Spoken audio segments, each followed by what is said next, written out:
Wholeness, welcome. This is Josh from Integrating Presence and Inner Skilled. And today I have Steve Hoskinson with me. Steve, what's going on? I'm just happy to meet you, happy to get to know you, and appreciate the massive sort of support that you provide via this podcast. It's amazing. Well, I appreciate that, Steve. That's very kind. I say to people, if it helps one person finds it interesting, then it's worth my time anyway. Plus, the main thing is it's a little bit selfish. I get to talk to amazing individuals like you, and yeah, so anyone's welcome to listen in that has the internet, I suppose, and that can find it. So now, who is Steve? What kind of work does he do? My standard question here. Thank you. The work is called Organic Intelligence, and it really has been a lifelong evolution of curiosity about how we heal. What is it that is the secret sauce of healing? And I went to sort of standard psychology, clinical psychology school. I have participated in contemplative traditions since high school, and which was a long time ago, and really have then created a community of caring people that like to learn and heal together and then support other people. So it's a pretty privileged position I've got, I'd say. Well, that's wonderful and great. And we were talking a little bit before the show, some kind of more the extreme end of trauma. But why don't you talk about like how would you define trauma and healing and kind of why it's so important?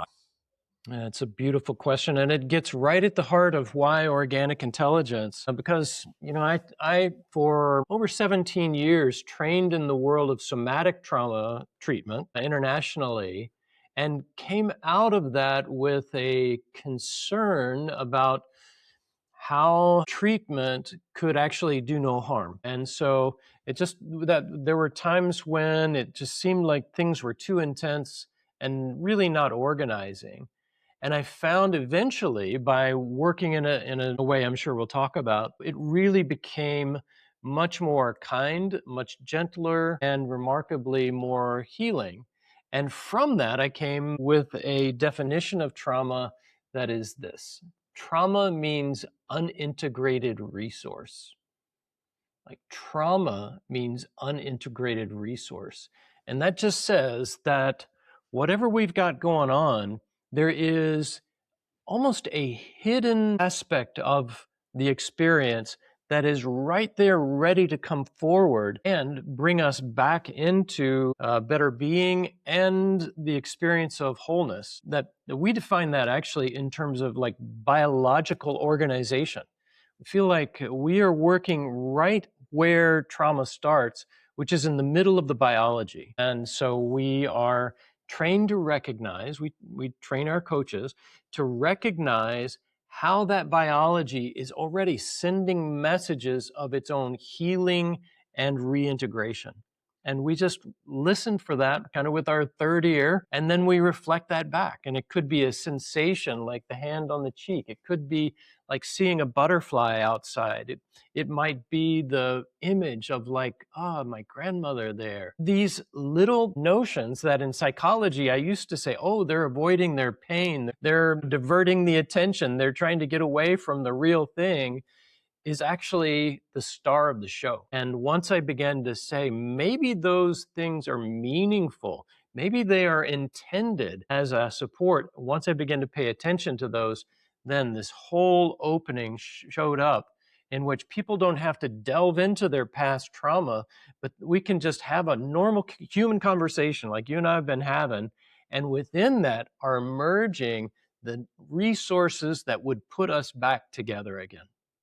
Well, and imagine you'd have to be quite perceptive to pick up on these cues with what people talk about, what micro expressions. I mean, just in language itself. I mean, there's so many different things to draw on. Intonations, I'd imagine, things that somebody's aware of or not, how conscious one is of all these things or not, maybe stuttering or gaps, spacing, emphasis. So it's just on and on and on and on. And I was heartened by you knew the lineage that I was going to be practicing on this upcoming retreat. So imagine you have some depth of inner work going on to be able to come across this new, I guess, yeah, I guess we could say new way of dealing with trauma. A few things you said there interesting. That's one thing we could pick up on, but you the definition I think is great because it's a positive definition of trauma, right? Because when we think trauma, I think it's a really heavy. Well, I mean, in a way, it is, It but it's is. not really denying what it is. It's giving that definition, I think, is a different degree, a different angle, a different view of it without putting lipstick on a pig, but also not denying these inner resources that are there. Like you're saying that we're meant to heal, and not just physically. But that's the other thing you say is trauma, the biology of the trauma, right? I mean, I guess that was a huge breakthrough when people did things like somatic experiencing or things like this and body work and stuff like that. But you're going beyond that, or a different approach to that. Talk about why you feel that it's more body based instead of mind based, because, and I imagine they go in sync, right? One and the other. So they both play a role, but I was a little bit surprised by having such a hard, strong, fast emphasis on the body. So please suss that out a little bit too for me. Totally. It really became irrefutable. I came up through like orthodox clinical psychology, psychodynamic, object relations kind of thing. So I was really in the standard psychological perspective. But, there was the ACEs study that came through, and the ACEs study is the adult childhood or the adverse childhood experiences study that was done. And it showed that early trauma doesn't just have a psychological impact, but it is causing a whole host of risks for early mortality, like diabetes risk and the notion of addiction, the other like heart disease. In other words, trauma lands physically. And so if we're going to really work with trauma, it's really clear we have to work with it physically, how it's manifesting in the physiology. And that's what we do. And because everything comes out of that. Our psychology comes out of that. Our emotion comes out of that. Everything is arising out of this biological matrix. And if you can understand the logic and the sort of the rationale of the biology and learn how it is organically trying to operate, then you get to collaborate with that system of that is self-healing. And that's where we're going. And in that regard, the fly in the ointment is really the negativity bias. And the negativity bias is that attention to what's wrong, the hijacking of our attention to the problem, to the issue, to the challenge, to what's wrong. And that attention escalates and intensifies negative emotion, negative affect, and that is what disorganizes the system.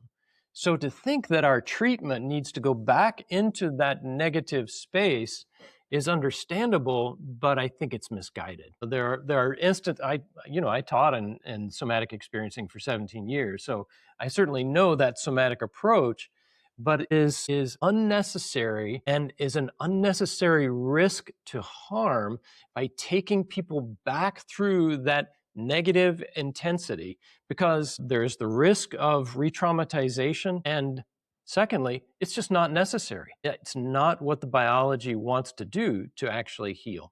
So that's their stance. That's brilliant. And yeah, because there does seem that huge risk of re-traumatization. I tell people that sometimes my regular spiritual karate moves, they don't really work on trauma the same way they work on just everyday kind of challenges, because sometimes they can trigger things out and just not be the best approach or resource for it. So this is why I'm so interested in learning about this. So the re-traumatization, how do you judge the severity of trauma? Well, this notion that things will never get better. Some people claim that this will never be healed. I can only manage this, where do Yeah. how do you see that approach? On one hand, I can see if it could be helpful if someone actually will never get over it. But then I also see how it could be like a self-fulfilling prophecy to stay stuck in that hopelessness that will never be healed. And so there's part of me that really can't accept that. You know what I mean? For trauma, we at least have to have an open mind to see that it could be healed like 100%, right? Instead of Mm-hmm. just managed. acknowledged, but I don't know how to approach this because I don't want to like invalidate someone's experience and Right? say, you know Right. what I'm saying? So they know pretty well, but then again, I don't know if that's the best approach either. Some of this stuff almost seems like a trap, like a double-edged sword or a double bind where I Right. don't know how to approach it. No matter which way I approach it, it's kind of a trap both ways. So how do you view this? I'm so appreciating the fact that that something about that sticks in your craw. Like this is clearly a reflection of compassion. It's like I can't accept this suffering, for others, and that's compassion, which is beautiful.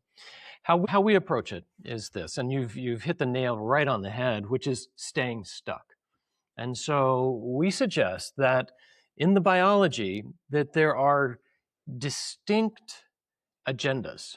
There are distinct agendas that the biology has. And one of them, as you could imagine, is not falling apart, not dying, just survival. And so for that, the system says, if it ain't broke, don't fix it. And if you've got an operative system, don't change it. Which makes sense. I don't know if you've been, you got a podcast coming up at noon and 11:30 or 11:45. You go, maybe it's time to update my operating system. And now, no, don't update the operating system right before you're ready to go on. That's a bad idea. And that's preservative. It preserves the status quo. It's like, yeah, maybe it's not the greatest, the fastest, most adept system, but it's working. So our system, our biological system has the same impulse. That is, don't change the fundaments of its operating system because it's working. And so there are multiple embedded safety mechanisms that protect and preserve the status quo. But that status quo is also preserving the status quo is also keeping people stuck. And so all the messaging that is coming, say from the mind, from whatever channels of emotion and so on, they're mostly messages of stay the same, don't change. Hey, there's no hope. Oh, it's really bad.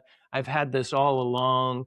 And all of those messagings are stay the same status quo messagings that are meant to be protective because they keep a functional system. Even though it doesn't feel well, it's still functional and it keeps it the same. And so all of those messagings are about that. The good news in this is that that is not the only game in town. The other game in town is expand, grow, learn greater coping, increase your capacity for feeling, for loving, for being, for problem solving, increasing bandwidth or increasing the operating system's processor. And so we rely on the understanding of how that gets catalyzed, and then we are growing the system processor. We are adapting or upgrading the operating system. But we first have to recognize that maybe the main and dominant messages stay the same. If you go in guns a-blazing trying to change a system that's saying, no, that's a bad idea for my survival, if you're not taking that into account, then you're doing exactly what you said, which is you're trying to change a system and then you're getting into a battle with it. So instead, we really find a way to appreciate that, to take that into account, to take into account those messages, understand them for what they are as system messages, and then begin to listen for also the messages that point us in the direction of states that would self-organize this biology. And that's the miracle, and it's a miracle actually that is well cited in the literature around complexity science. That says under the right conditions, certain complex systems can be self-organizing. And what we've done in organic intelligence is figured out what those conditions are and have figured out ways of facilitating client's own relationship to that self-organization. And by the way, that language, self-organization, takes people back to their nature.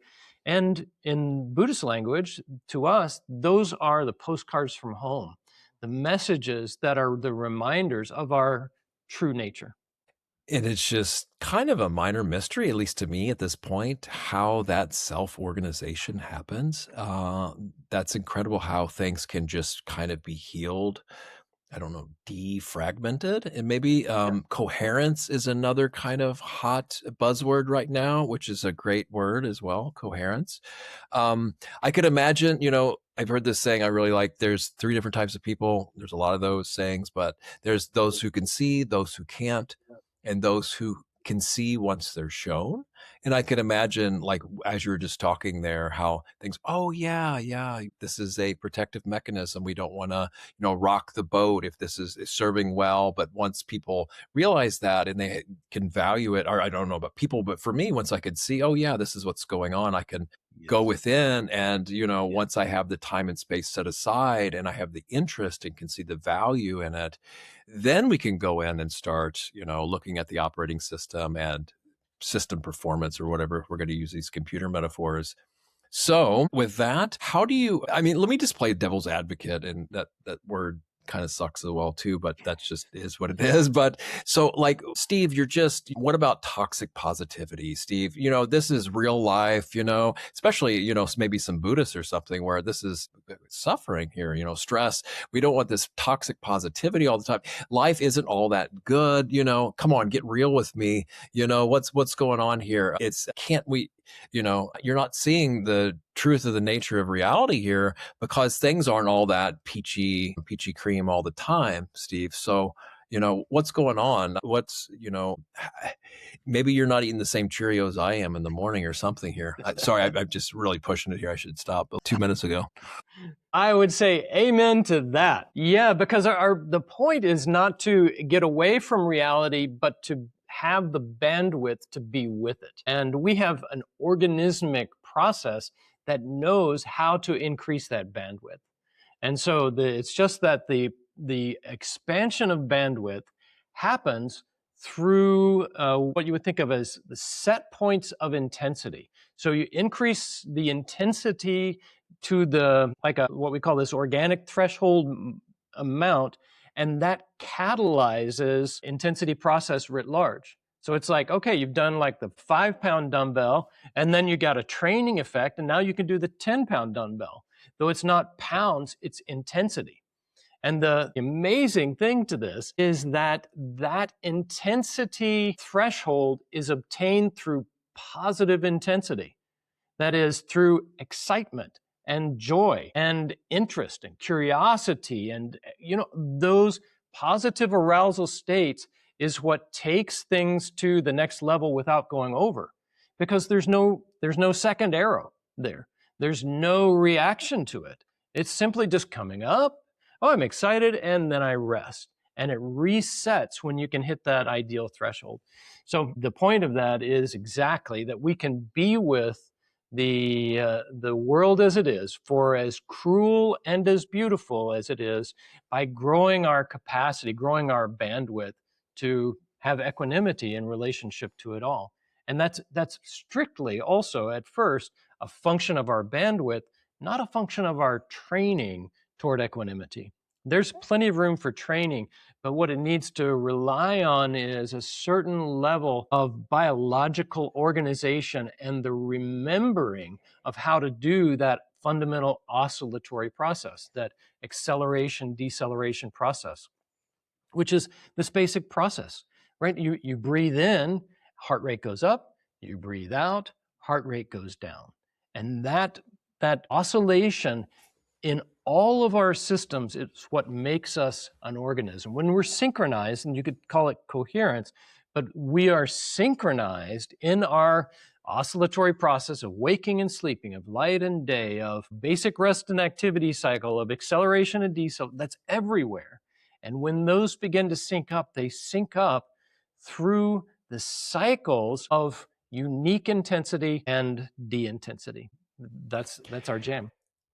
Well, that's great. Yeah, and I want to go into how this maybe might tie into some of us that need more comfort zones where we're doing that too much, and some of us that need to push out of the comfort zones where we don't want that intensity, and how overwhelm plays into that. But before I do this, this is bringing up these Buddhist notions that don't get talked about enough. I find is the four roads to spiritual power, the four avenues of success or ways to power, and we got Chanda, which is this wholesome enthusiasm. Hey, This is what we want instead of a craving that we have to do something to order get fulfilled. This is where we're acting because we want to see something come to completeness and wholeness and fulfillment, and it's this wholesome desire on the path where actually the work itself is gratifying. And then we have wholesome enthusiasm, Chanda. That's yeah, I've oh, it's never heard great. that. Where? Oh yeah. Why? How have I missed that? Where is that? Yeah, no, it's in the Theravada. They just don't talk about these four Why? idipada, or what they called. Yeah, I know. No, no, they're talked about, but just not as much. I know. And actually, these four roads of success are needed almost in one teacher says in almost any endeavor in life. And then you have the standard ones like energy, energy, virya, and this is the balanced energy. So you also want to bring up wholesome, skillful states and maintain wholesome, skillful states while letting go and eradicating unskillful, unwholesome states and preventing them from arising again. And then you've got chitta, which is the heart mind or consciousness, and that's a whole obvious one. And then we have Vimamsa, I think Vimamsa, which is say wisdom or investigation too, because that has an energizing effect, investigating kind of the nature of reality, but that can be done with the body too. Yeah, so investigating. So these are all things that kind of amp up really good stuff. And then Energy. we know samadhi too, just practice toward samatha, or it's very pleasant, to get into Yes. jhanas. We have piti and sukha, which are joy and rapture and bliss, so these are really very extremely pleasant states. And not only that, but samadhi is what helps us see reality for what it actually is too. So it's not something that I would normally kind of link together, but this notion of jhana, these absorption states, these are really refined states of consciousness that are really kind of nourishing and healing and, also very expansive. Like you're saying, the bandwidth, we get into formless jhanas as well. So yeah, that's what came to mind when you're talking about that as far as Buddhist language, but I like the kind of more modern language to this as well. So going back then to the comfort zones and the overwhelm, though, I want to get your take on that as well. Yeah. Overwhelm and challenges, in our view, really comes around because mostly of just neural habits of fight, flight, and freeze, and especially of that freeze zone, or what Stephen Porges calls that dorsal vagal system, or the immobilization response, which is fundamentally a dissociative state. And so it's by definition more fragmented and less coherent, less connected. And what takes it over is too much negative intensity. So the cure for that is not more negative intensity. It would be probably Chanda. Very good. Yes. I mean, the Buddha stuff, the teachings, they really amaze in how much they've had figured out years and years ago, especially with, I'm now getting into these teachings of like Abhidhamma with, the Burmese, Myanmar, they're really big on, and it's really in depth, like mind moment by mind moment mapping of the mental processes and with consciousness. It's just absolutely mind blowing. I mean, my level of discernment is not there, but I practice with some folks who they have that level of discernment that they can make these really high level, very subtle discernments that are happening so quickly, arising and ceasing so quickly. But anyway, let's get back to, Love it. um, I love it. yeah, yeah. So why don't you talk through like what kind of clients come to you, like maybe the range and what that they're hoping for, and kind of what traumas we're talking about, like maybe specific without breaking any client confidentiality, like in generalities, what you're working with and how you work with, folks, just like maybe examples or just more into the details of the work, what it's like if someone comes to you as a client. Yeah. Well, we have, because we're focusing really on the organization of the biology, we're less concerned, if you will, about the nature of the symptom or the diagnoses, because diagnoses are simply like clusters of symptoms.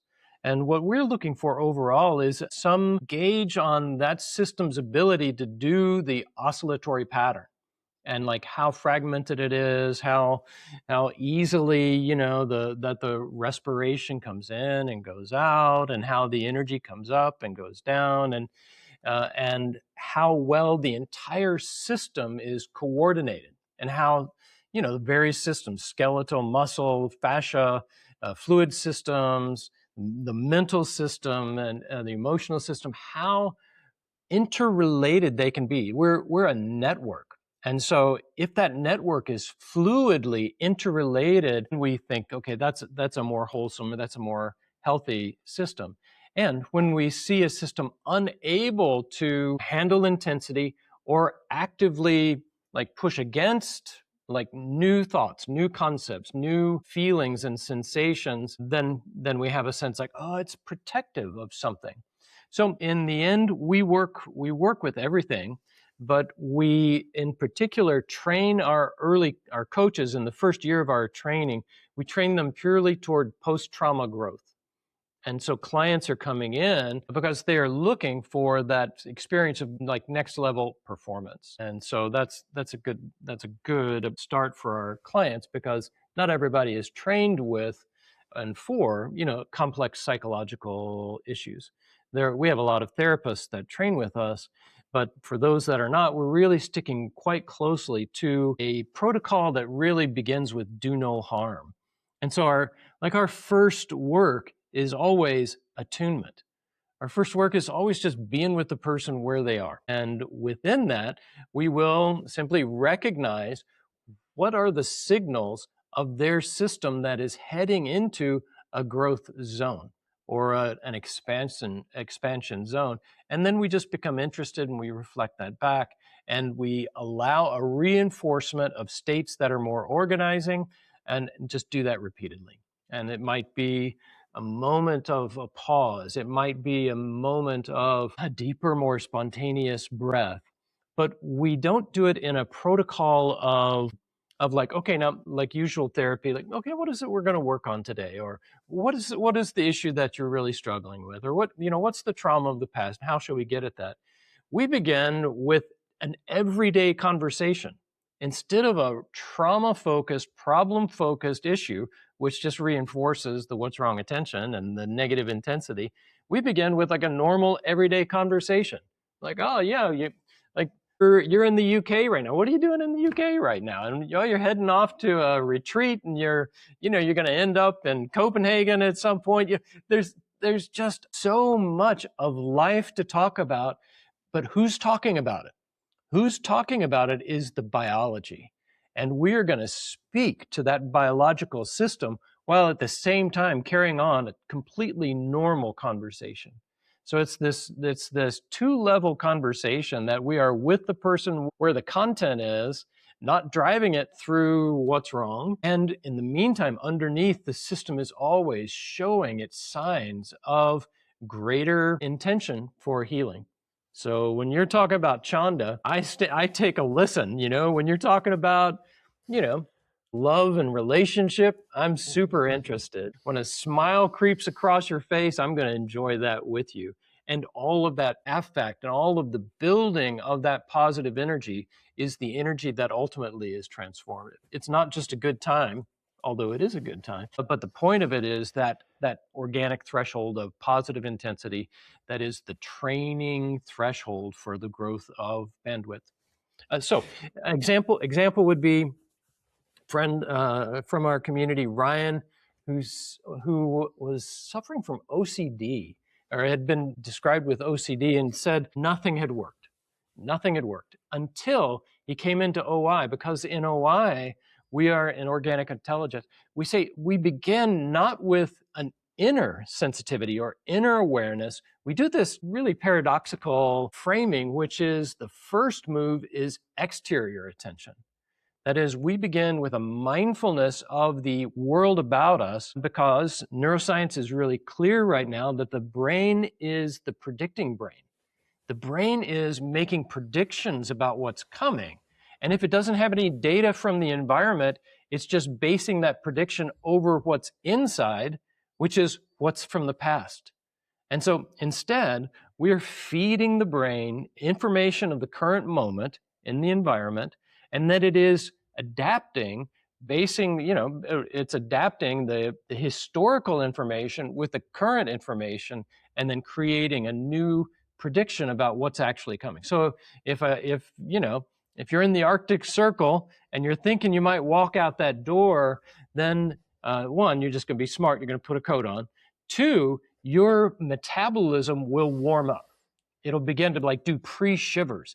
In other words, the brain is getting you ready for what's coming, if you can. So we use orientation. This notion of orientation is connecting to the environment through the senses, which then collaborates with the brain's primary function, which is to make good and helpful predictions so that you are not just adapting to what's wrong or what the problem is or what's coming. You're actually getting ready, and when you feel ready, you are ready and you feel better. That's a different approach to life. It is. And what's coming to me now with this is, you can imagine this is kind of like a situational awareness, right? And you can imagine in certain trauma instance, the environment is really big and key, right? Because Yes. that is probably could be burned into certain situations that were traumatic, and Yes. with hypervigilance as well. So it would make sense to me to start there and put a huge emphasis on that. Also with just a natural human connection, like someone that's open and trustworthy and cares. I mean, that's huge too, because I mean, that's Totally. really, really super profound, and yeah, so those are some things that, and then also, you hear some of these stories, how maybe some of these more woo-woo things like precognition, like you're talking about, the predictive thing. Well, if some people's senses are heightened, or some kind of latent abilities or things are often associated with traumatic events, as well as more of maybe a theory that an extra protective mechanism. So if you can kind of have a precog of what's coming, then maybe you can be more safe. And so I don't know, but some people play with these type of things. So yeah, all those things then make sense to me too. What I'm wondering though is, how is you just kind of use an intuition to bring forth all these signs and signals? I mean, are you strapping things on people to get biometrics? I mean, now and I'll just bring this, because since there's such an emphasis on the body, let me just bring this up to date here, where I hear some of these transhumanists and technocrats and people in technology, they're super interested and kind of obsessed with gathering data, right? And biometrics. And there's all these different patents on the body, and merging technology with the body and optimizing and all this stuff. And I'm just like, whoa, wait.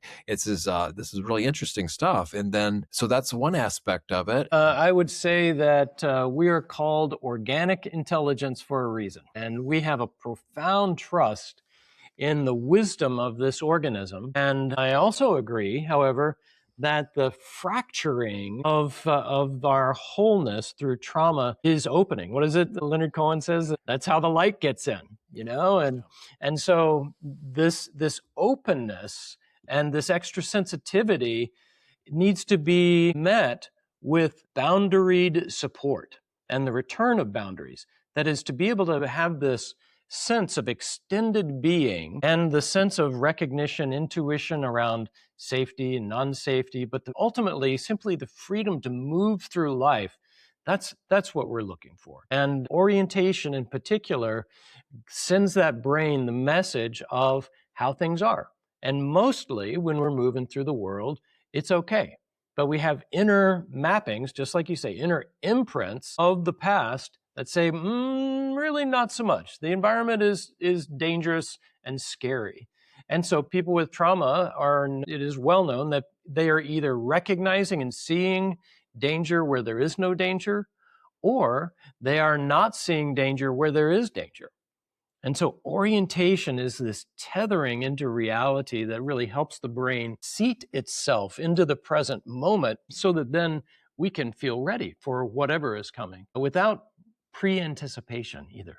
It's it's very in the moment, this kind of prediction. We love data, but we would love to have neuroscientists investigate organic intelligence But no, so far we've not been able to hook anybody up, and we're certainly not down with implants. We think that the human spirit is beautiful and so largely untapped. You talked about people that are evolved, and people that have been sitting and meditating and been steeped in a tradition, and you feel it. As soon as you sit with somebody, as soon as you talk and they say more than 3 words, you recognize there is something powerful and potent and human profoundly there. No attachments involved.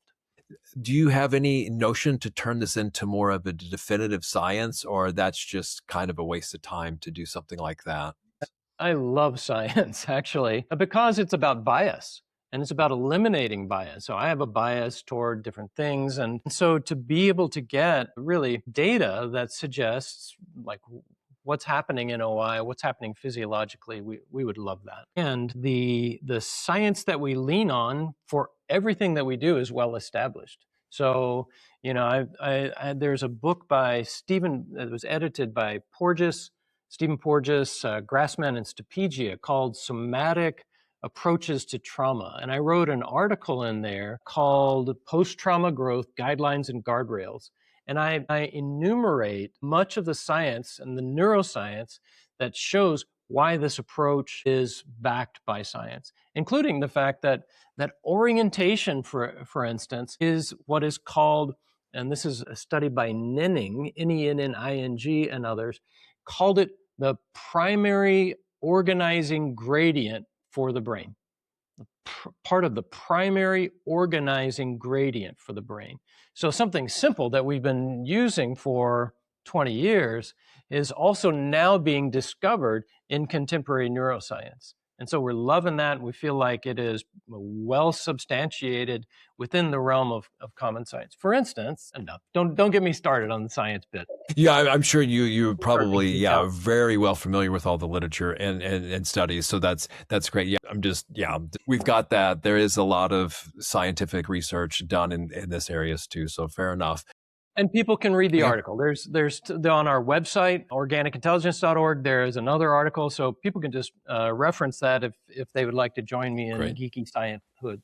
Cool. So what other kind of misconceptions in the field of trauma or kind of areas you feel that aren't so helpful that are just kind of more established? And like, where do you see like changes in the whole field?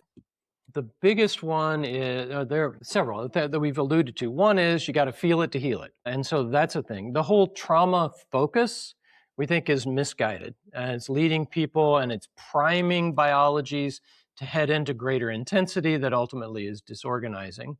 It then also risks adverse effects. Higher intensity, higher negative intensity risks adverse effects unnecessarily.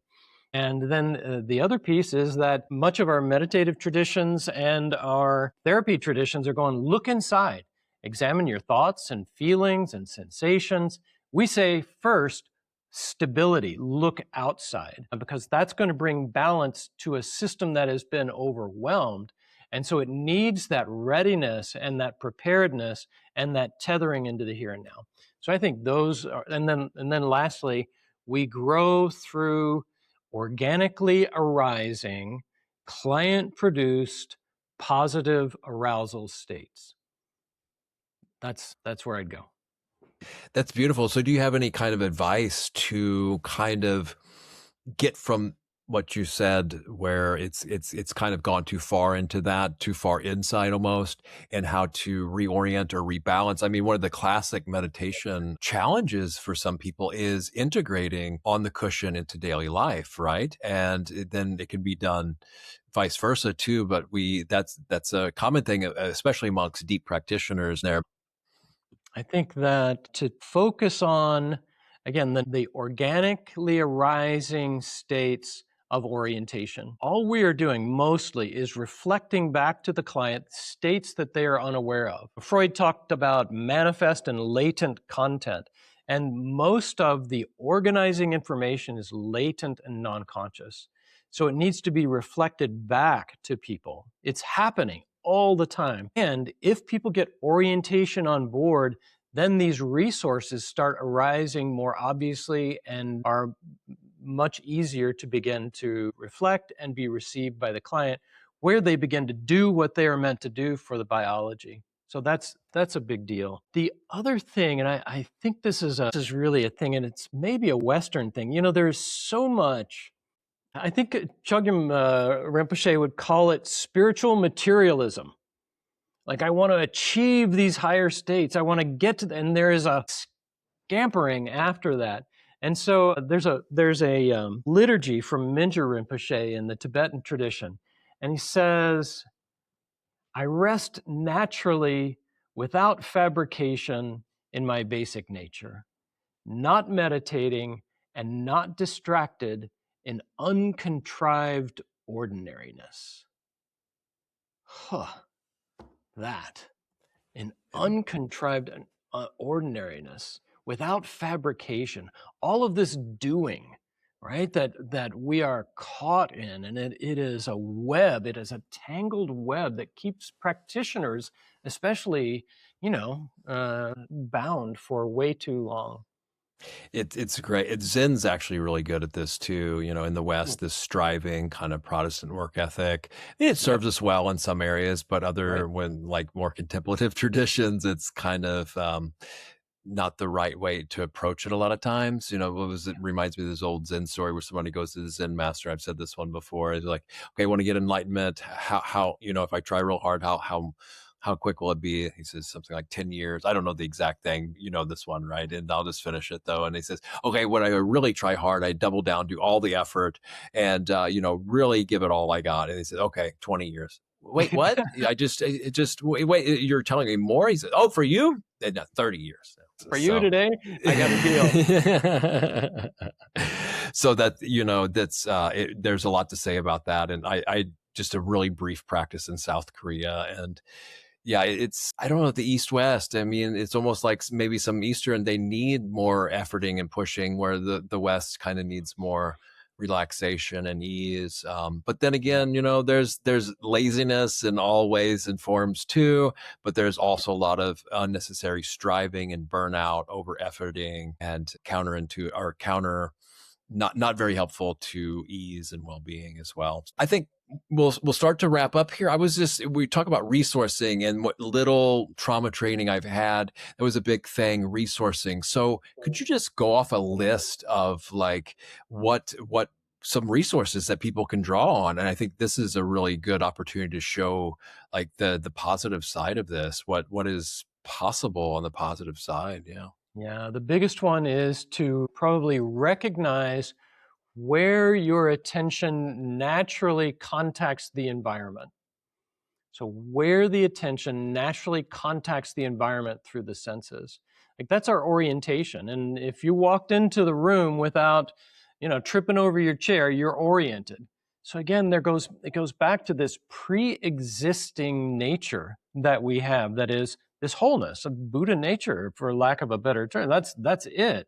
But physiologically, there is this pre-orientation, nothing we need to sort of create, but it's already there. So if I can catch my attention contacting the environment and then simply appreciate that, then it's already a massive step, and resources then will arise more from that state. Can you give some examples of how people, have you found patterns in how people usually orient? I'm just thinking my own experience. One of the things I do is just kind of try to read somebody, right? Like, who is this guy? What is he about? What's he doing? What level of kind of ethics he has? It just kind of go through a checklist, but like not really, just kind of like feeling out, okay, how is this? And then if nobody's around, well, then that's different. I have to assume like that, there's these different predilections. Like in Buddhist ones, they say you've got the greedy type. They go into your room. Oh, I want that. Oh, that's so amazing. How can I get that? Oh, I love what you've done there. Oh, I wish I had that, or the aversive type. Oh, that sucks. I can't believe this. guy has bad taste. Look at all the stuff that's out of place and stuff like that, or yeah. And then the delusion based, not in psychological delusion, but just kind of ignorance or confusion, right? Like, Mhm. okay, where am I? What am I doing again? How should I be? Where do I need to sit? How should I act? Kind of Yeah. thing like that. So I imagine there's so many different things people connect with. The senses, the mind, our hearing, sight. We're very sight oriented. So yeah, do you have patterns and examples of how people orient? Yes. And these distinctions we get to talk about because of your background. So I'm really grateful for that. I would say that orientation, we define orientation really specifically, which is connecting to the environment through the senses. And so that means the perception. So that means like when light comes in the eyes and then it stimulates receptors and then it sends signals back to the brain for interpretation. So it is simply psychologically, it would be simple perception of the physical material feedback. So it's the Recognition, right? audition, Recognize. recognition before it gets to the I like it, I don't like it, or the evaluation. Just that. Very good. Wow. Yeah. And perception is just so amazing. There's ways to train it too that are really beneficial. And there's ways that is so unreliable too. How many times have we been in the woods and saw like a stick and mistake it for a snake or something? So Yep. perception can be kind of our one of our best friends and allies, or if it's kind of untrained, it could be, a big hindrance or, hurt even sometimes, or just Oh, throw yeah. us off. So yeah, it's really valuable. So, well, right on, Steve. I appreciate you coming on. This is the fascinating topic. I mean, I've talked to some positive psychology people before and was not really impressed. I thought it was maybe a little bit Pollyannish and rose-colored glasses, but that's not what this is. I mean, this is all the real things I'm looking for here, but with the emphasis that there can be a different way besides, yeah, getting mired down and some of the things that we've talked about today. So yeah, I appreciate your work and your help. I mean, it helped me see things differently and orient differently, if I may use that. And I'm sure it's helps plenty and will continue to. So why don't you tell people how they can get in touch with you, how they can work with you, what other kind of offerings you have, anything else you want to draw people's attention to, and then a message you'd like to leave with. Well, we're this organic intelligence is this little bodhisattva community. It's me and my wife, and then people from over 100 countries joining in, and we're practicing and learning to do this for other people. So we have a coaching training that spans years, but begins with a 1 year coaching certification in organic intelligence. We have a personal resiliency training where you can figure out how to apply this to yourself. It's called the End of Trauma. And you can see why we would call it the end of trauma now. So that's what we've got. We're at organicintelligence.org, and we love being in contact with people. So reach out, contact us at organicintelligence.org, and it'll be a deep pleasure for us all. Well, great. Steve, thanks once again, and may all beings everywhere come to know their highest organic intelligence for their own well-being, for the well-being of everyone they come in contact with, and for all beings everywhere. May all beings everywhere realize awakening and be free. Yeah, may all Bye now. beings. Yeah, thanks so much. It was brilliant. Yeah. Thanks, Steve. Bye.